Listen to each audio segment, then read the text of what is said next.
Apple is back in its creative era, and this time it's calling you too, but with monthly subscriptions. Welcome to GadInsider, your place for the latest tech news. Apple Creator Studio is a new all-in-one bundle that pulls Final Cut Pro, Logic Pro, Pixelmator Pro, and Apple's core productivity apps under one roof. Now for just $12.99 a month or $129 a year, you can get Apple's creative tools across Mac, iPad, and iPhone. And if you're a student or teacher, it's just $2.99 a month for you guys. The star of the show is Pixelmator Pro. It's fast, clean, and powerful without feeling intimidating, especially on the iPad, where Apple Pencil support makes editing feel like you're doing it on a canvas. AI tools like Super Resolution and ML Enhance quietly do the heavy lifting without stealing control from the user, which is the main focus across all Apple Creator tools. Logic Pro works with the same focus as well. New AI-powered session players,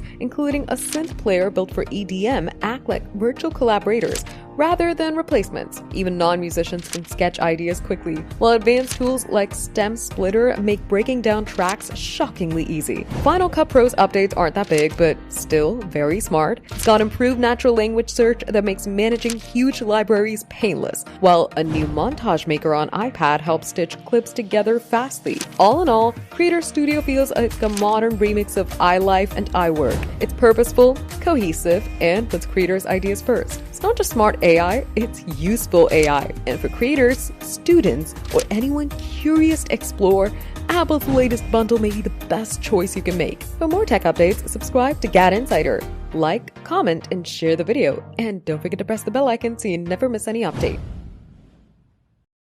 Here's how to edit spatial audio in videos on iPhone 16. When you shoot video on iPhone 16 models, multiple formats are featured, such as spatial audio and stereo are recorded to let users have audio customization. If you record a video with spatial audio enabled, you can later edit the video sound to reduce background noise to focus on the person speaking on camera. Spatial audio produces a more realistic and immersive audio recording, while it also lets you edit the sound of your video later in the Photos app using the new Audio Mix feature. Audio Mix utilizes integrated machine learning to identify and separate background audio and speech, letting you select one of the following options to remix your video sound. The options consist of Standard, play the original audio you recorded in frame, reduce sounds and voices from sources not visible in the video frame, Studio, reduce background sounds and reverb to make it sound more like you're recording in a professional studio, and Cinematic,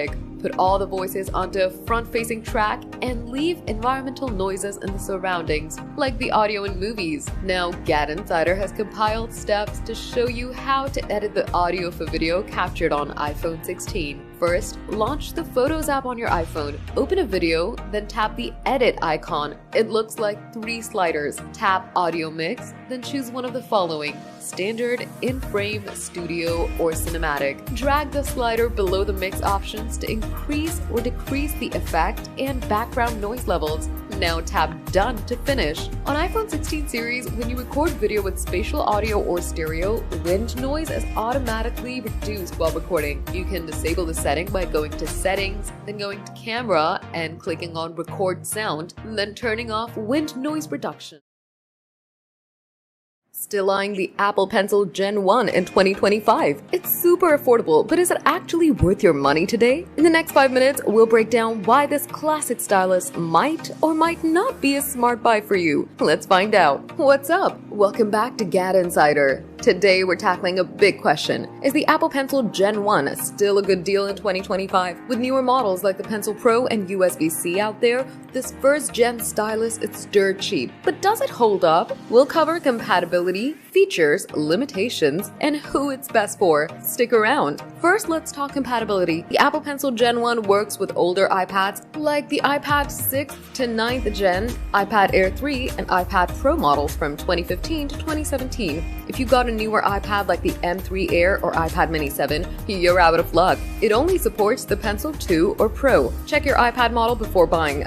Good news, if your iPad's compatible, pairing is a breeze via Lightning connector, and it's still buttery smooth for drawing and note-taking. Next, what makes it great? The Apple Pencil Gen 1 has a low-latency, precise tip that feels like a real pen, perfect for artists, students, or anyone jotting notes. Its pressure-sensitive, so your lines get thicker or thinner based on how hard you press, which is awesome for sketching. At $99 retail, or as low as $50 used, it's a steal compared to the $129 Pencil Pro. Plus, it's got solid battery life, lasting about 12 hours per charge. Now the drawbacks. The Gen 1's design is dated. Charging it via your iPad's Lightning port or an adapter is clunky. No magnetic charging like newer models. It also lacks features like double tap to switch tools or the hover function on the Pencil Pro, and that glossy finish. It's a fingerprint magnet. If you're a pro artist needing advanced features, you might feel limited. Also, Apple's phasing it out, so repairs or replacements can be tricky down the line. So who should buy it? The Apple Pencil Gen 1 is perfect for budget-conscious users with compatible iPads, students taking notes, casual artists, or anyone dipping their toes into digital drawing would love its precision and price. If you don't need the fancy extras of newer models and your iPad's a match, it's a no-brainer. But if you got a newer iPad or need pro-level features,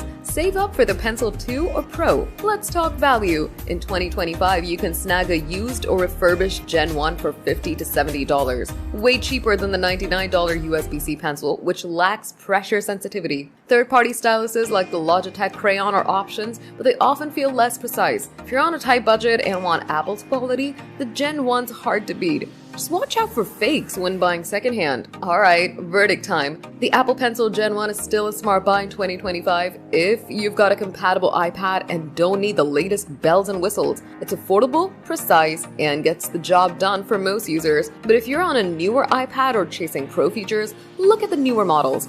Weigh your needs and budget, and you'll make the right call. If this helped you decide, hit that like button and subscribe to GadInsider for more honest tech reviews. Drop a comment. Do you still use the Apple Pencil Gen 1, or are you upgrading?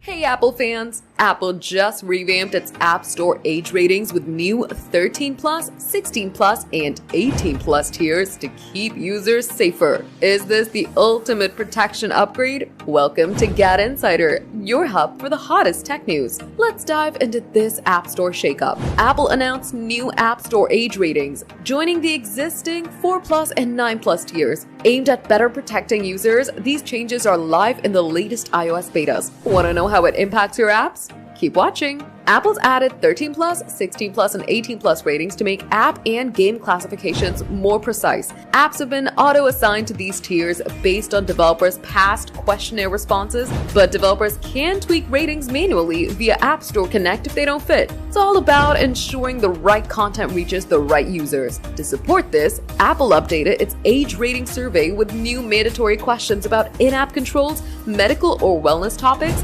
violence, and even AI assistants or chatbots. Developers must complete these by January 31st, 2026 to avoid update blocks. Apple's also stressing compliance with laws like COPPA and GDPR for sensitive content, keeping user safety first. These new ratings make the App Store safer by helping parents and users pick age-appropriate apps and games. With clearer guidelines and stricter developer checks, Apple's doubling down on trust and privacy. As iOS 26 rolls out, this could set a new standard for app safety. Is this a game changer for the App Store? The new ratings are live in iOS betas with a full rollout coming soon. Whether you're a developer or a user, these changes mean a safer App Store. What's your take on the 18+ tier? Drop it below. That's the scoop on Apple's new App Store age ratings. Are you hyped for safer apps or curious about the 16+ tier? Drop your thoughts in the comments. If you love this news, smash that like button, subscribe to GadInsider, and hit the bell icon for more tech updates.